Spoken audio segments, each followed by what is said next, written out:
Hello' dear friends, আজি মই লৈ আহিছোঁ ক্লাছ 12 অসমীয়া গদ্য চিঠি এই পাঠৰ কুৱেশ্যন আনচাৰ। যে ইয়াত কি কি থাকিব ফাৰ্ষ্ট অফ অল মই কৈ দিছোঁ যে লেখকৰ পৰিচয়ৰ পৰা যিমান কুৱেশ্যন হ'ব পাৰে সেইখিনি কোৱা হ'ব।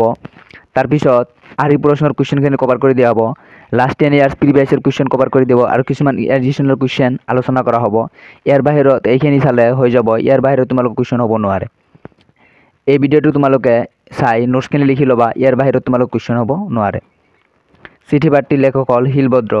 ইয়াৰ জন্ম হৈছিল 1924 চনত জন্ম হৈছিল আৰু 2008 চনৰ 19 ফেব্ৰুৱাৰী তাৰিখে তেওঁৰ মৃত্যু হৈছিল। 1 নম্বৰ কুৱেশ্যন লিখিবা, চিঠি পাঠটিৰ লেখক কোন? শিলভদ্ৰ।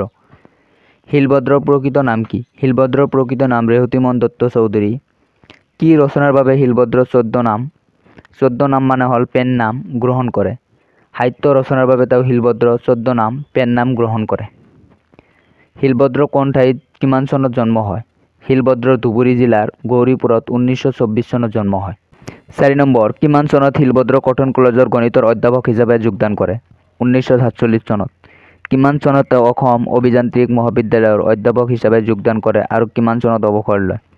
1957 চনত তেওঁ অসম অভিযান্ত্ৰিক মহাবিদ্যালয়ৰ অধ্যাপক হিচাপে যোগদান কৰে আৰু তাৰ পৰা 1982 চনত অৱসৰ গ্ৰহণ কৰে। 6 নম্বৰ কুৱেশ্যন, শিলভদ্ৰই সাহিত্যিক জীৱন কি ৰচনাৰে আৰম্ভ কৰে? শিলভদ্ৰই সাহিত্যিক জীৱন উপন্যাস ৰচনাৰে আৰম্ভ কৰে। 7 নম্বৰ, কিমান চনত শিলভদ্ৰৰ প্ৰথম উপন্যাস আৰু কোনখন প্ৰকাশ পায়? 1971 চনত তেওঁৰ প্ৰথম উপন্যাস সংকলন মধুপুৰ আৰু তৰংগিনী প্ৰকাশ পায়। 8 নম্বৰ কুৱেশ্যন চাবা, এইটো 2020 আহিছিল। কিমান চনত শিলভদ্ৰৰ প্ৰথম গল্প সংকলন বাস্তৱ প্ৰকাশ পায়? 1975 চনত তেওঁৰ প্ৰথম গল্প সংকলন বাস্তৱ প্ৰকাশ পায়। ইয়াৰ পাছত তেওঁৰ 20খনৰো অধিক গল্প সংকলন প্ৰকাশ পায়। নেক্সট কুৱেশ্যন, শিলভদ্ৰৰ কেইখনমান গল্প সংকলনৰ নাম লিখা।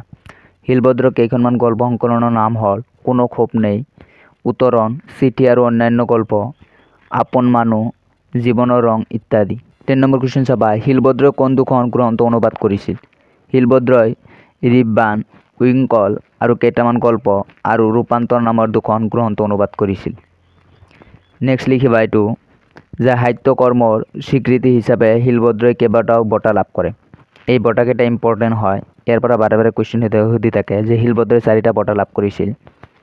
ফাৰ্ষ্ট, যে 1990 চনত অনুসন্ধান উপন্যাসৰ বাবে অসম প্ৰকাশন পৰিষদ বঁটা লাভ কৰে। এইটো কেইবাবাৰ আহিছিল।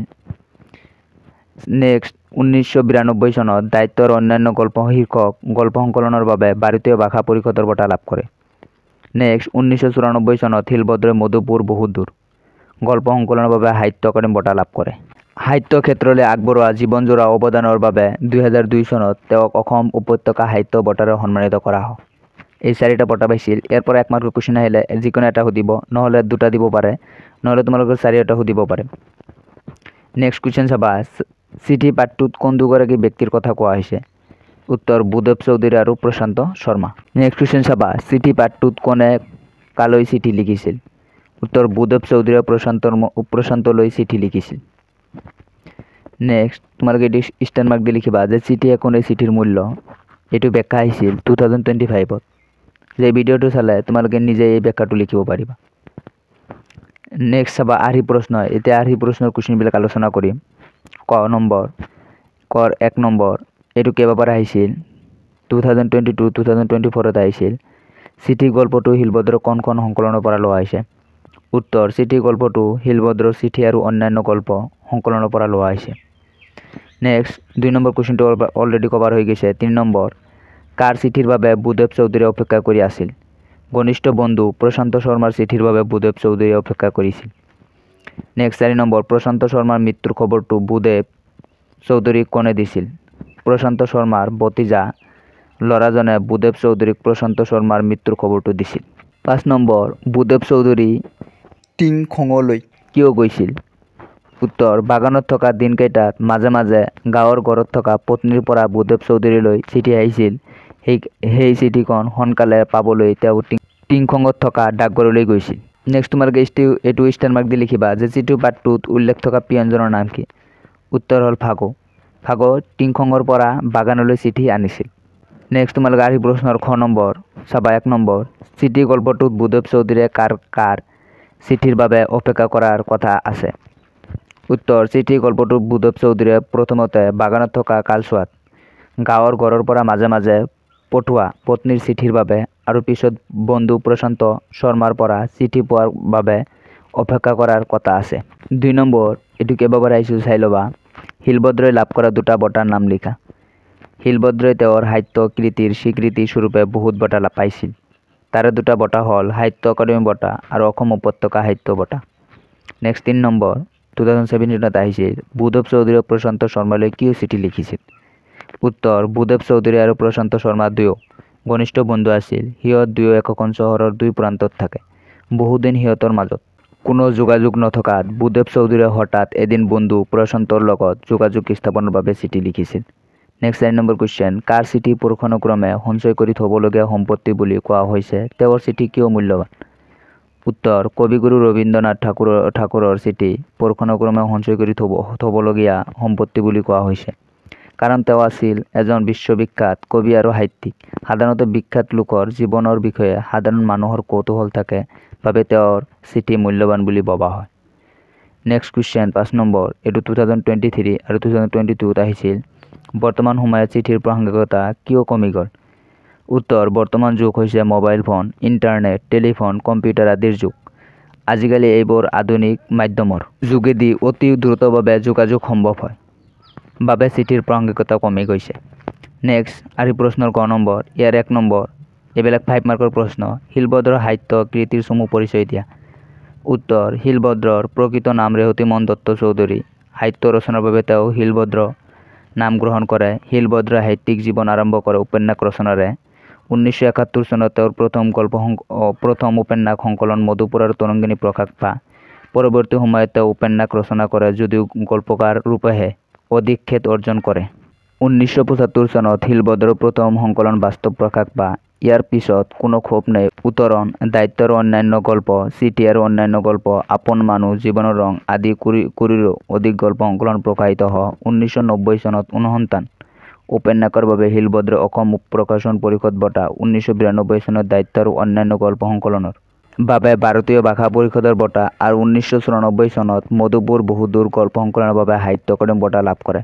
সাহিত্য ক্ষেত্ৰৰ প্ৰতি অৱদানৰ স্বীকৃতিৰ বাবে 2002 চনত শিলভদ্ৰক অসম উপত্যকা সাহিত্য বঁটাৰে সন্মানিত কৰা হয়।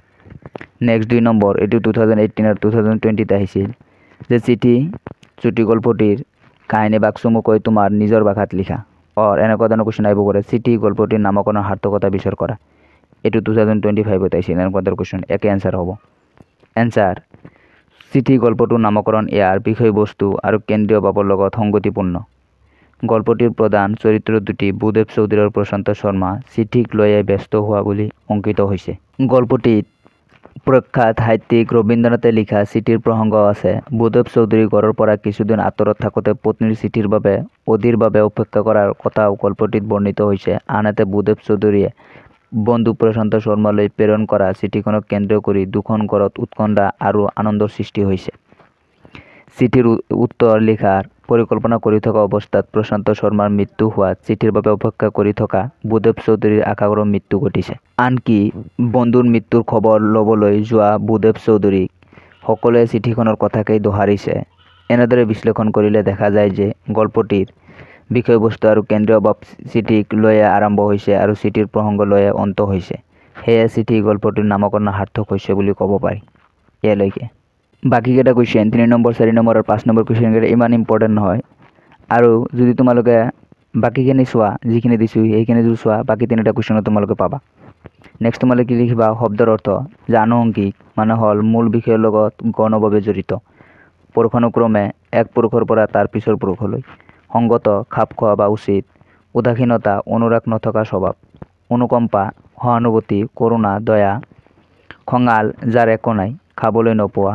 প্ৰতীক্ষা মানে অপেক্ষা। প্ৰত্যাশা মানে আশা বা ভৰসা। স্বয়ংক্ৰিয় মানে আপোনা আপুনি ক্ৰিয়া কৰা। তাৰপিছত কুৱেশ্যন লিখিবা, এইবিলাক এডিশ্যনেল কুৱেশ্যন। ইয়াৰ পৰা কুৱেশ্যন আহে।